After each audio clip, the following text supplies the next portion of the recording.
Any thoughts on dealing with burnout? 30 years creating, as passionate as ever, still learning and pivoting as needed, but find myself procrastinating on new jobs. What are your thoughts? Katie, do you want to tackle burnout first? Sure.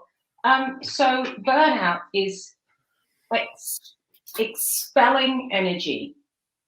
So as much as you're doing things which are energy, an expellation of energy, what are you doing to top yourself up?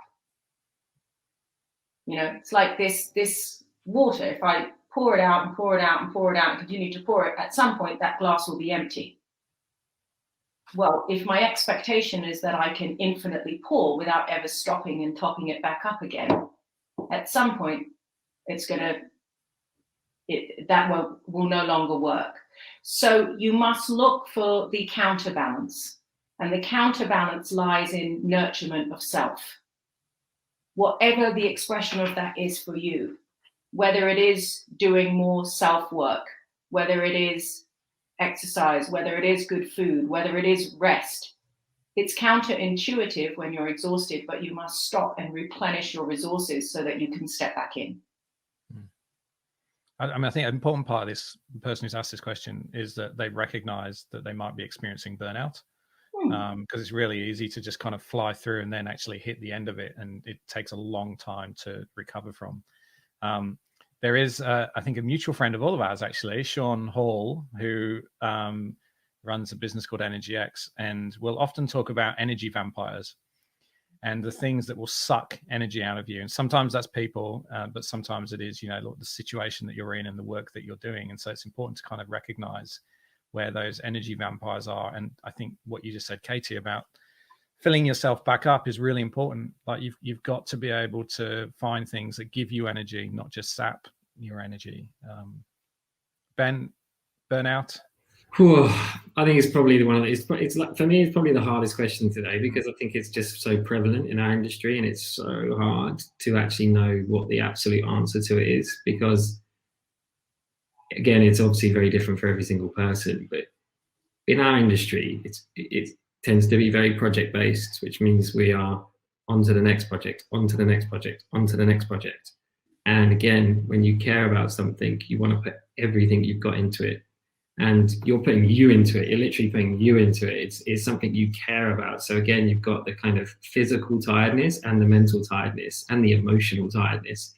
And so I don't have the answers to it, because it's something that, you know, we all experience.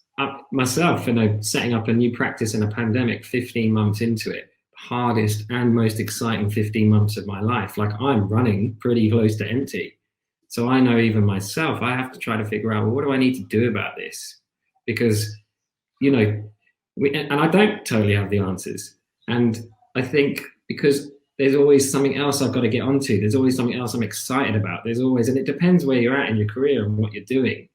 But it is, if you can, knowing when to say no, knowing when to say, oh, I could do that, but are you going to get the best out of me because I'm stretching myself too thin? We all stretch ourselves too thin. And again, if you're a people pleaser, you're going to try and stretch yourself until you break. And being a people pleaser is not a bad thing, but then you've got to know when you have to say no. It's something I'm working with myself, is like knowing when to say no. And again, practicing to say no, because at first it feels uncomfortable. Oh, I've just said no to that person. What are they going to think? And actually, they'll find another way. They'll find somebody else because they get it. And if you're transparent and you're telling somebody why you need to say no, i.e., hey, I'm not going to be able to give you the best thing you want here because I've got X, Y, and Z going on.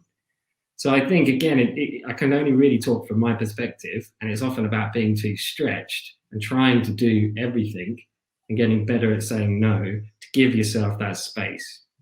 And again, a theme that keeps coming up is when you are switching off, making sure you're doing the positive things to give yourself an ability to recharge, and sleep, which I'm really shit at the moment, but sleep is so important.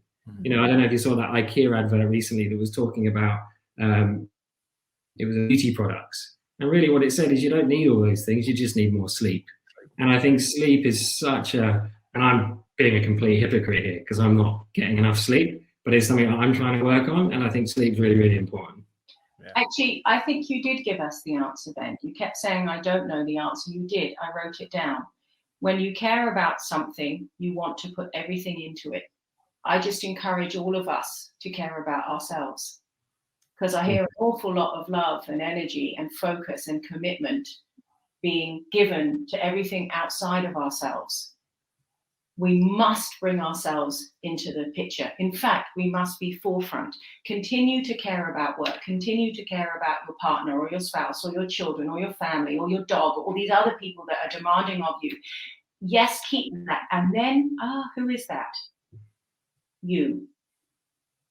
This must be the receiver of that same level of commitment and that same level of putting everything into it, because you must care about yourself.